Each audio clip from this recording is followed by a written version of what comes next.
Welcome to another edition of Big in Biz with DiViz. My guest today is D. Scott Smith. He calls himself a motivational listener. And he talks all about networking and how relationships grow your business. If you want to find out what a motivational listener is and how to use D. Scott Smith's system to grow your business, stay tuned.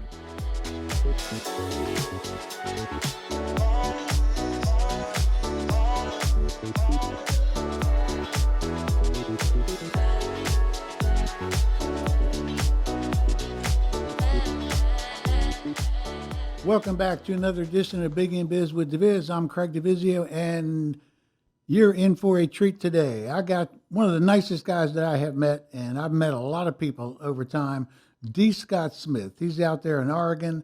He is a collaborator sitting in the juncture of strategy and execution. I love what you wrote there. I wanted to ask you about that for sure.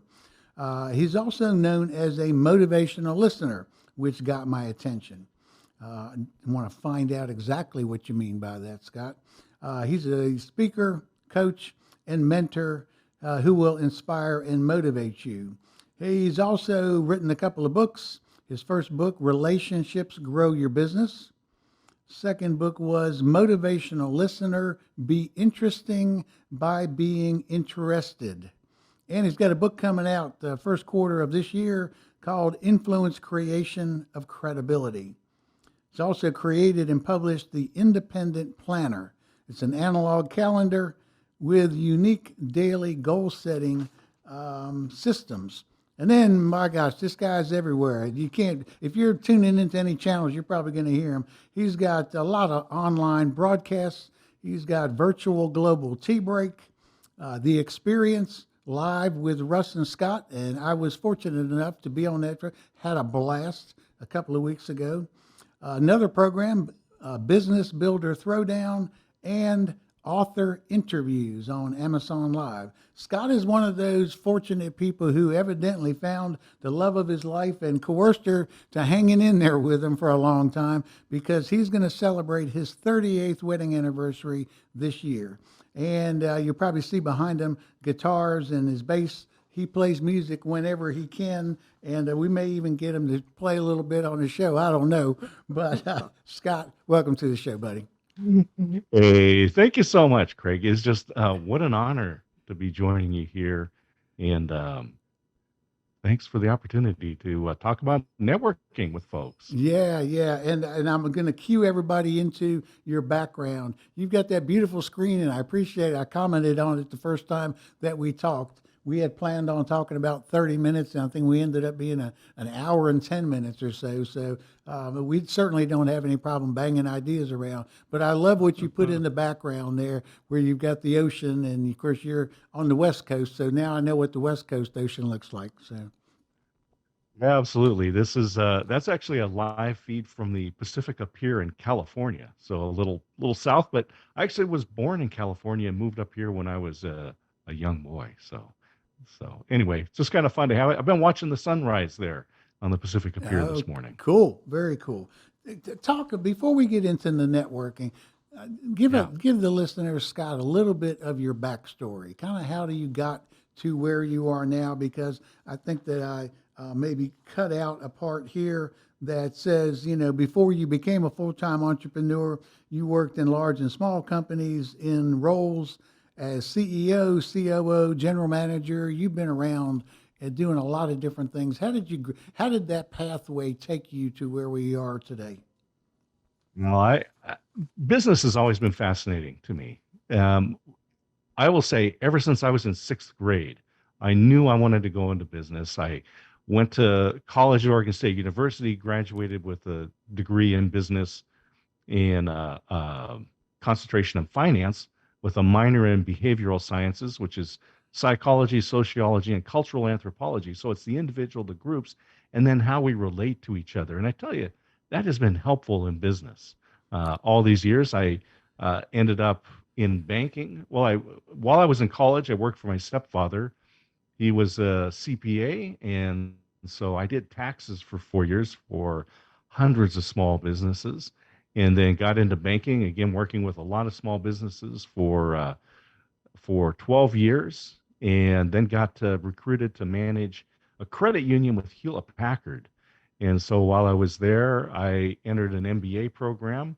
And like everybody that goes into an MBA, I changed jobs. One of the guys in my group was a business analyst in the factory supply chain. So I left banking and started managing an automated warehouse. Had about 8 employees, and that ended up growing to about 120. And I had all of the logistics supply chain operations for the Corvallis and San Diego sites for Hewlett Packard, which was a lot of fun because you got to see all the new stuff getting built and developed. And a friend of mine would say, "Oh, have you seen this product?" I'm like, "Yeah, 3 years ago. You should see what they're doing today." Yeah, So yeah. that was a ton of fun. I left there in 2007 and got involved in small companies, a couple of turnarounds.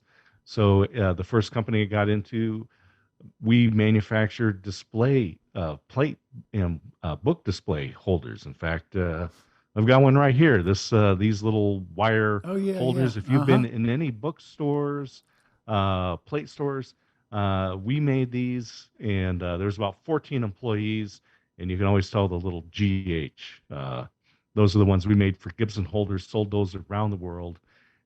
Turned that company around, and then got involved with a specialty agricultural company focused on soil microbiology, and turned that company around. And there I learned how to manage and market social media and use that to promote the business. Then I got involved with a sofa and couch, an upholstered furniture company, as general manager, and mainly selling to IKEA. And so from high tech manufacturing to agriculture to low tech manufacturing. And then when that was just a 6 month interim general manager job. And then I got a job, I got hired as a contractor to do social media management for a radio station, and did that. And within a month, had 3 companies that were paying me to do social media. And I told my wife, I guess it's a business now. And that was 9 years ago. So it actually wasn't a direction that you pursued. It sounds like the field actually reached out to you and said, it's very similar in my life that when I started my business, I really wasn't planning on starting a business. I was a hired trainer, and I was going into companies teaching their materials, and I had people ask me, "Hey, why don't you start your own business? Why don't you start your own business?" So it was almost like the seed was being planted not by me but by other people. Kind of the same with you. You've got companies Mm-hmm. saying, "Hey, do our social media," and all of a sudden it's like, "Wait a second now, this is a whole nother career that's possible." And so the part of that is most exciting for you moving into your own business, from doing those jobs working for other people, even though you were in very prestigious positions. The big move was, there's got to be a passion there. There's got to be something that really attracted you to it, other than that you like and can do well the social media stuff. What is that? It's being able to make an impact. And when you work in a huge company, you have great resources. So I worked for Bank of America. At the time, it was like the fourth largest bank in the country. Tons of resources, lots of opportunity, but I could really only influence my very tiny corner of that. Same thing at Hewlett Packard. I could take care of my employees, the customers that we served within the organization, but I was never really going to impact the business.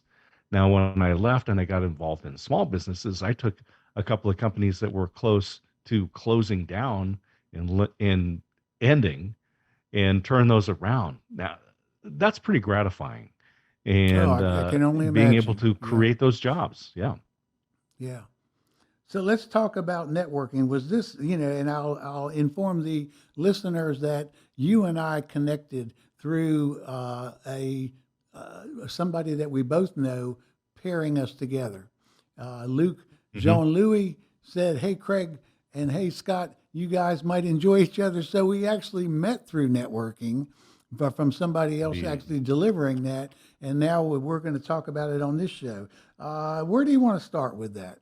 I know you've got in your mind kind of an agenda. So take me on your journey. Yeah, well, one of the things was when I was growing up, my mother was very active in the community. And so from a young age, I would go to these different events with her and chamber events. And she was named first citizen and so forth. And so I would attend these events and I'm watching people how they were connecting. And at the same events, you would see some people connect and their business is growing and thriving and they're getting new customers. Then other people attending the same events got nothing. They just wasted their time being there. And so over time, you start to wonder what's the difference? Why would you go to the same event and someone wins and someone doesn't? So that was really part of the reason. And I started analyzing that and really looking into it and figuring out how can I use this to grow my business? And I've gone to lots of those events, and maybe I needed to go talk to you first because, as much as I am easy to talk to and don't have any issues in striking up conversations. And of course, a lot of people, you're very aware of this.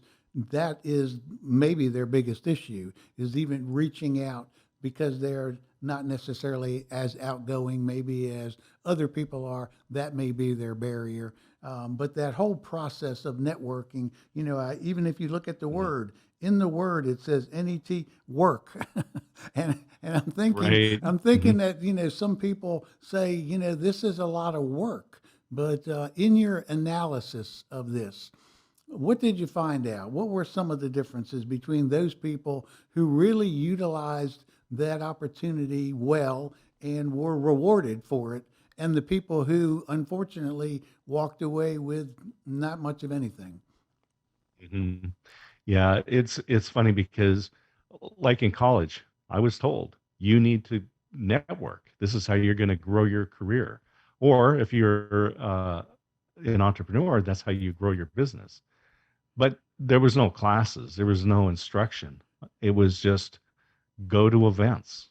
Well, networking is, it turns out that going to events is one thing, as that's one aspect that's a part of networking, but that's not what networking is.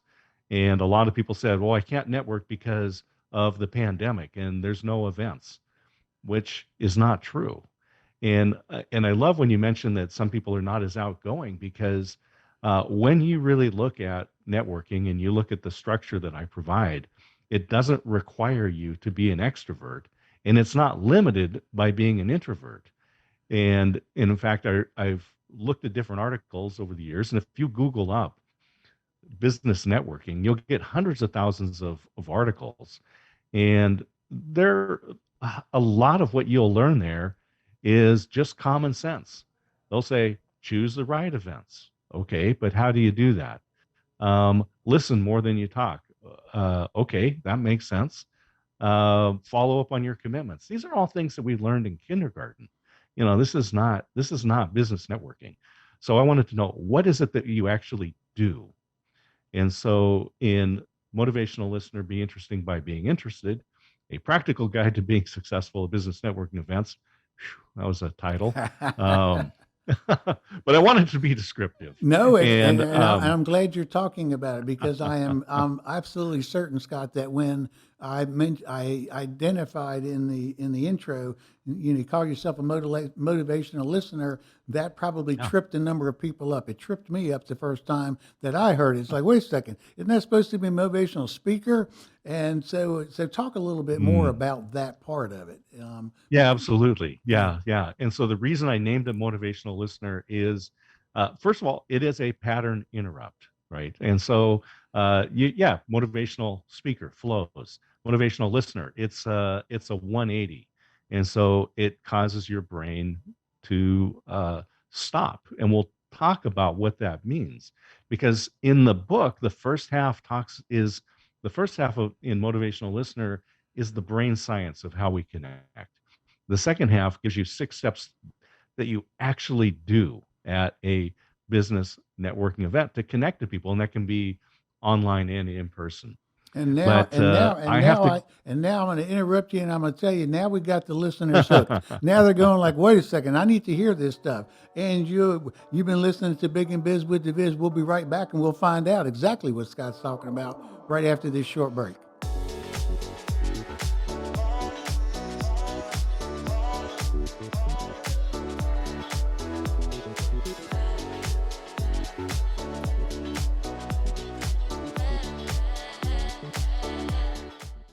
The number one reason why most people are unsuccessful is that they hate doing the work. Man, I don't even want to think about thinking about getting prepared. For those of you who are really struggling with, I don't really want to do the work, I've done most of the work for you. I've made the process easier. All you got to do is pick up one piece of material and everything that you need is there. I guarantee it. I've got thousands of students from my classes who've been successful using this approach. I know it works. You need to up your game. You can do it, but you got to figure out what's the best way for me to do it. You know you need to start preparing now. Everything that I knew over 40 years is in my book and in my interviewing skills online course. Everybody's got a favorite learning style. All you got to do is watch it, read it, listen to it.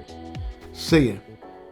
We are back with D. Scott Smith, and he's going to then unlock the code to networking, being a good motivational listener, and just exactly how you take advantage of the right events so that you can use your network to grow your business. Scott, pick up where you left off, buddy.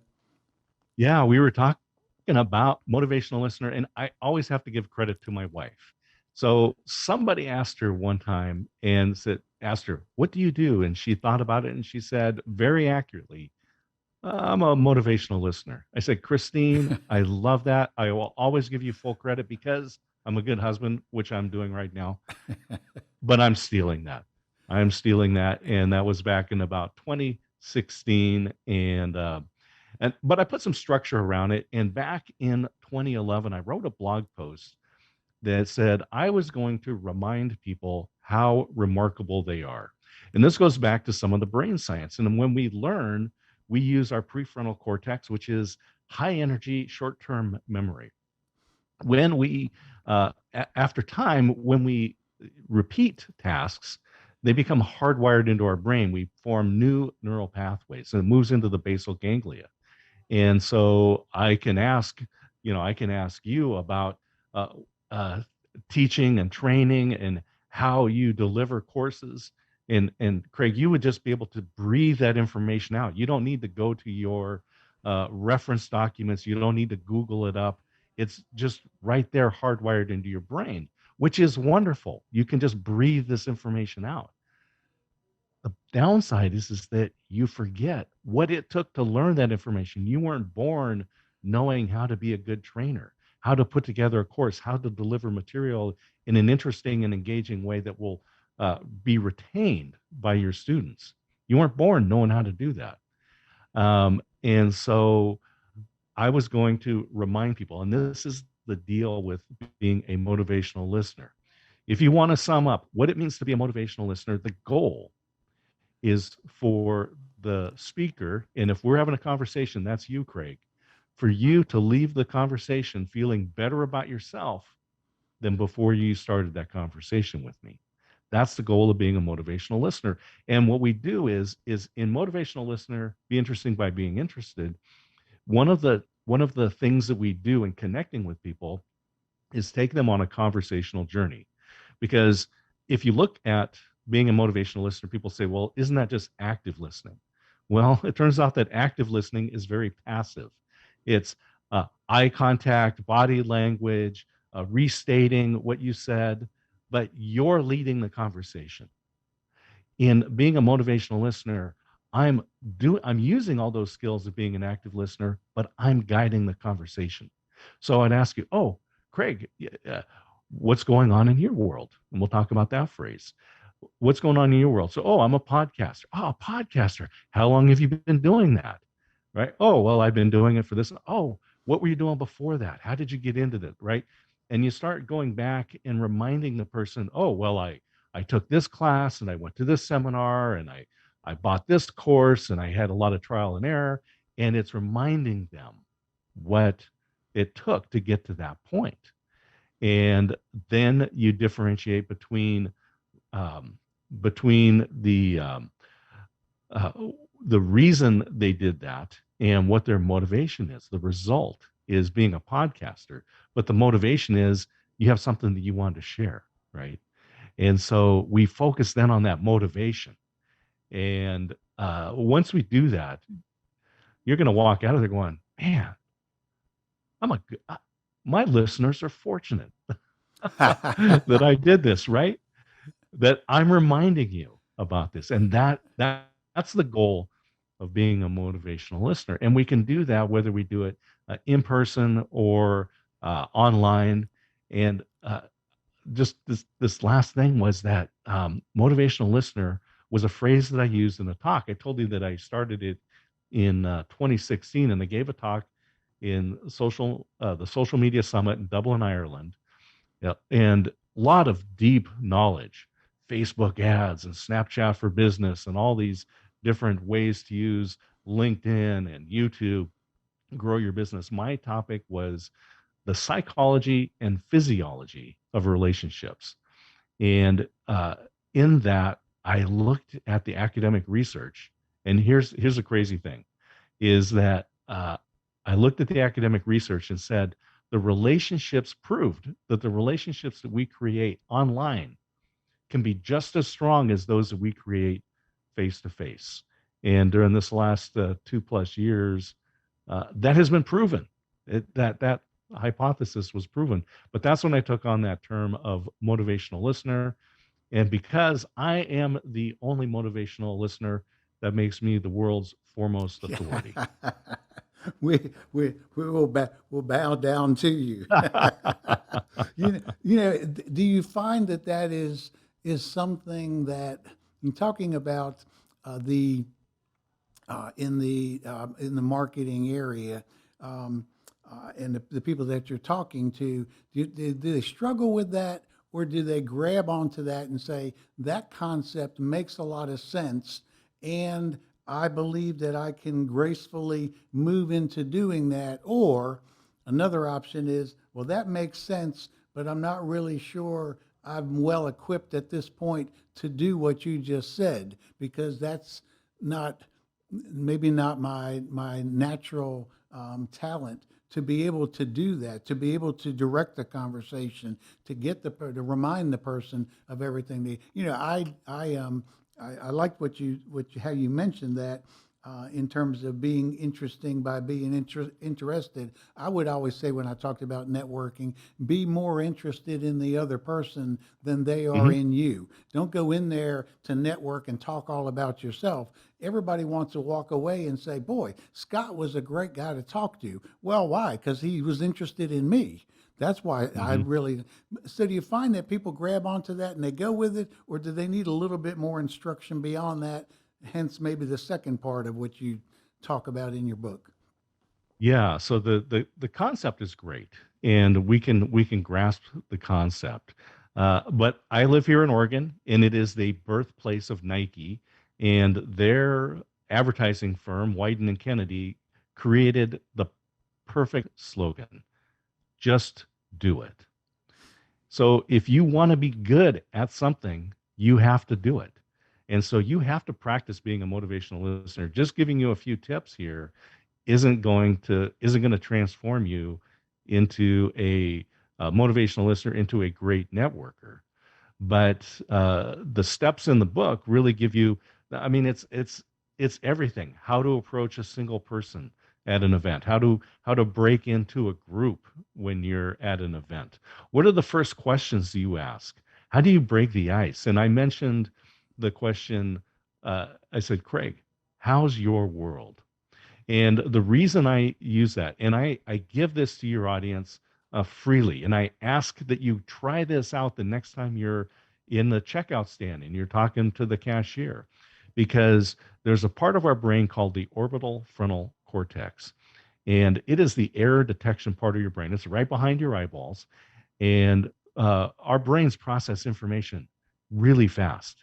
And so when we're able to think about other things, that is, we're able to daydream.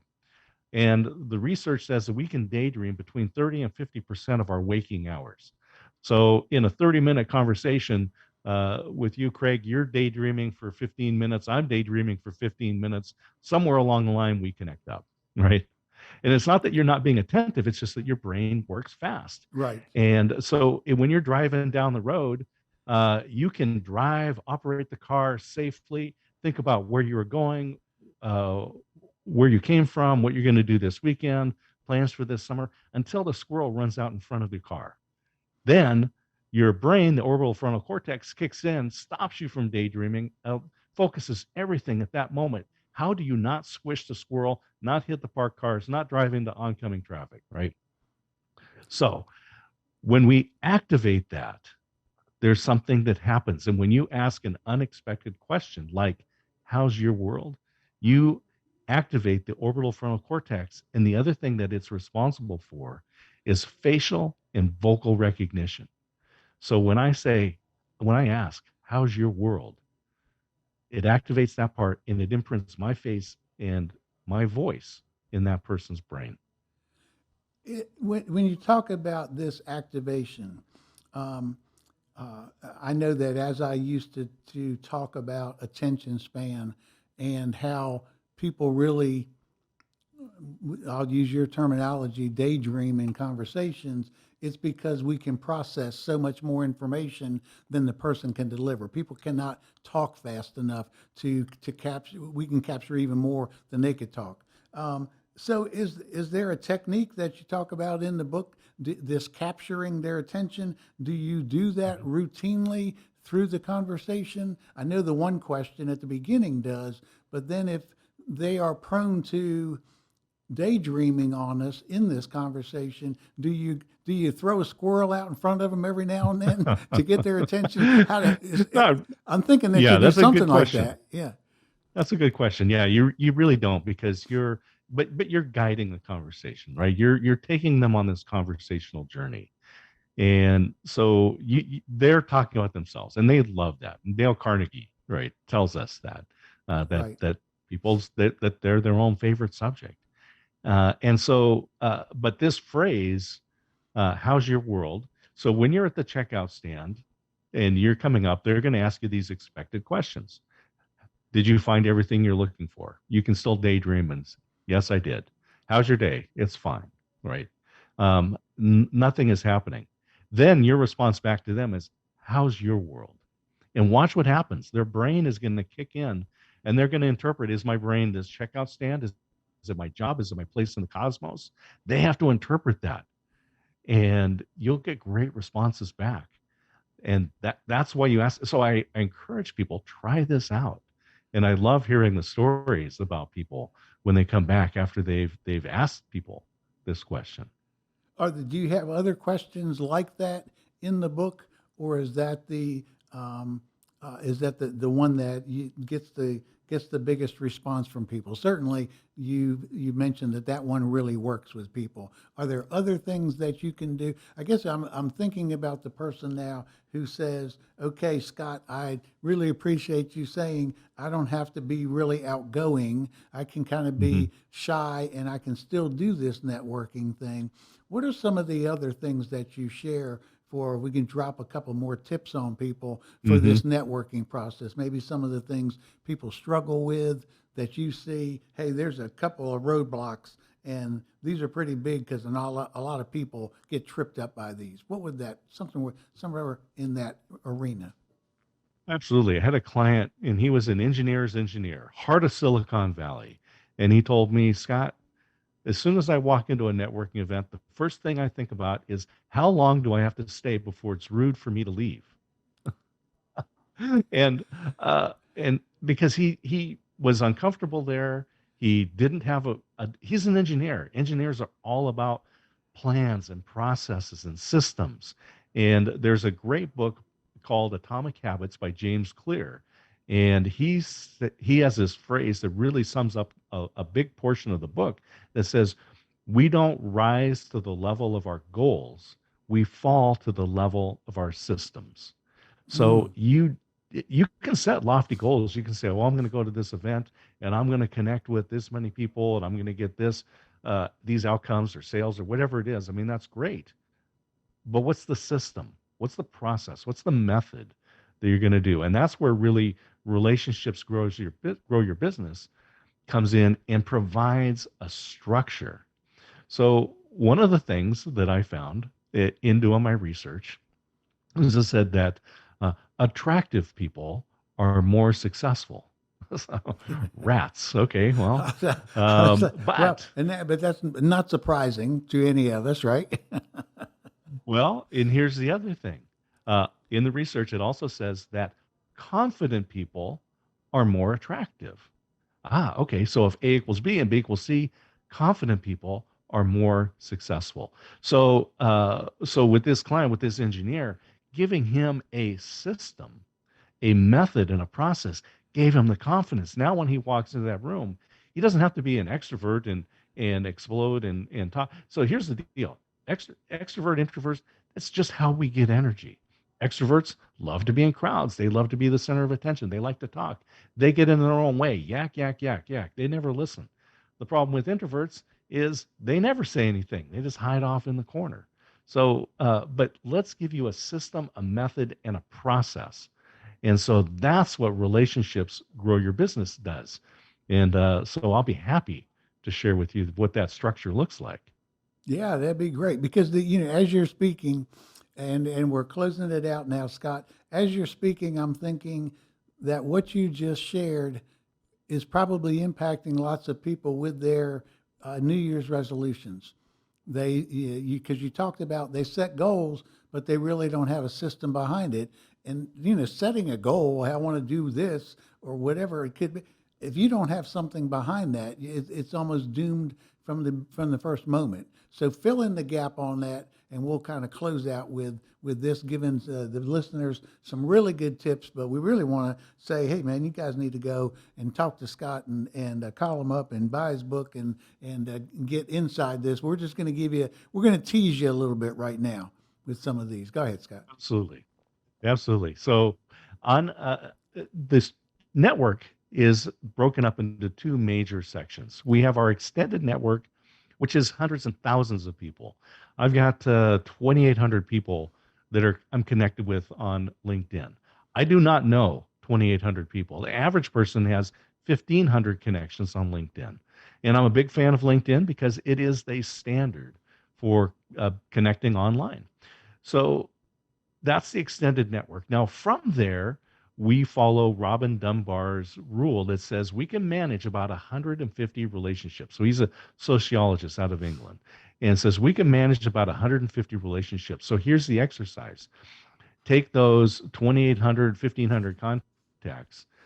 You can go to LinkedIn, download them into a spreadsheet.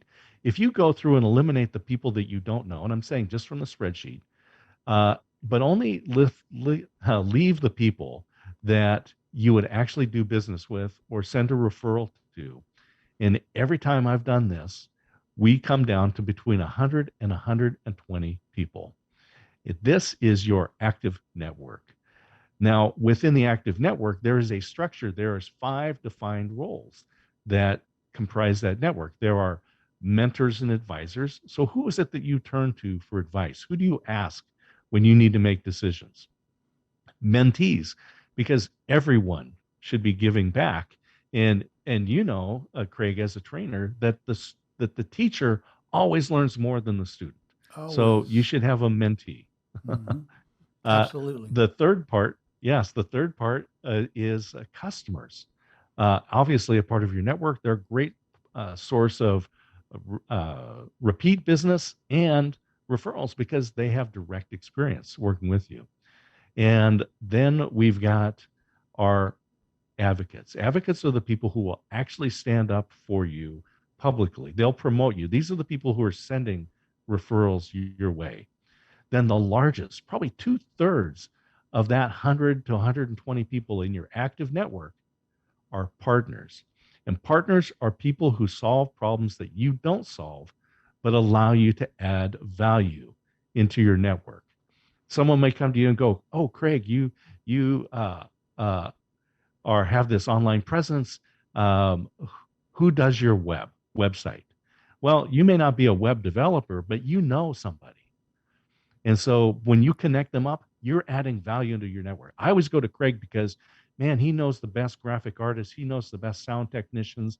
He knows the best plumbers in town. I always go to Craig because he's my source. So in those roles, you're talking about a very defined role. Mentors and advisors, mentees, customers, advocates. Now, the advocates, the people who are sending referrals your way, that may only be 6, 10, or 12 people out of that 120. So now, when you look at those articles, Google up business networking, and it says you should be contacting 3 to 5 people every day. Great. Who? Now you know who. Now you know who you should be contacting. Right. Out of that 2,800, 1,500 people, whatever in your extended network, now you have a role. And so in the book, Relationships Grow Your Business, there's a structure that'll tell you how often you contact each one of those groups. So mentors and advisors, customers, advocates, partners, and uh, let's see. Yeah. Anyway, those 5 roles. Yeah. There's a defined structure as to how often you connect with those folks, and you can get the book on Amazon. But which, if you want the Kindle format, is great. There's links to training in there that will help you download your contacts, so you can go through and go from your extended to your active network. It's free. And it's exclusive for people that get the book. You can get it in the Kindle format. You can go to my website and you can get the PDF for free. Depends what works for you. I just want people to have this structure. And this is not a repeat of someone else's formula. This is not, you're not going to find this in a Zig Ziglar book. You're not going to find it from Tony Robbins. You're not going to find it anywhere else but here. And Craig, I just thank you for the opportunity to be able to provide this structure so people can walk into those networking events, either in person or online, with confidence so they can be successful. Yeah. So when they're confident, they're more attractive and they become more successful. You know, Scott, I know that the book has been out for a while, but it couldn't be, I don't think, more timely for right now, simply because we've got, 34 million people quit their jobs last year, and we know that a large percentage of those people did so to start their own business. This is, I'm hearing it. I've been doing this for a long time, and even listening to you, I'm hearing things that I've never heard before, that I am absolutely certain would have helped me in my networking. So I know that there are people who I probably haven't done it quite as long as you and I have done it, who really could gain something. And to me, this is almost like a given, that if you're wanting to start your own business, or even you've got a business and you're wanting to grow it to bigger than it is, this is a must. It's probably one of the most effective ways to grow your business. Would you agree? Yeah, marketing is just letting people know what problem you solve and who your ideal customer is. And business networking is the most efficient form, most effective form of networking. And one of the things when I work with people and I'll coach individually on this process is that I remind them that they already have a fabulous network filled with remarkable people who want them to succeed. They just need to know, what problem do you solve and who is your ideal customer. Sounds great. Sounds great. It has been, as we both knew, a real pleasure, Scott, connecting again. Like I said, we met a while back. I was fortunate enough to be on your show with Russ Hedge live with Scott and Russ, or Russ and Scott. I can't remember which way, who's first there. We give Russ top We billing. get top billing Russ. Okay.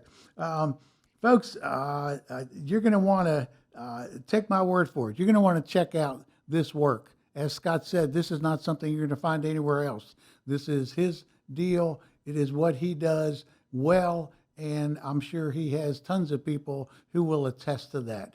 Scott, what's the best way for people to reach you? Yeah, you can go to the website, dscottsmith.com, or you can find me on LinkedIn, dscottsmith, and email scott@dscottsmith.com. You can get a theme in there.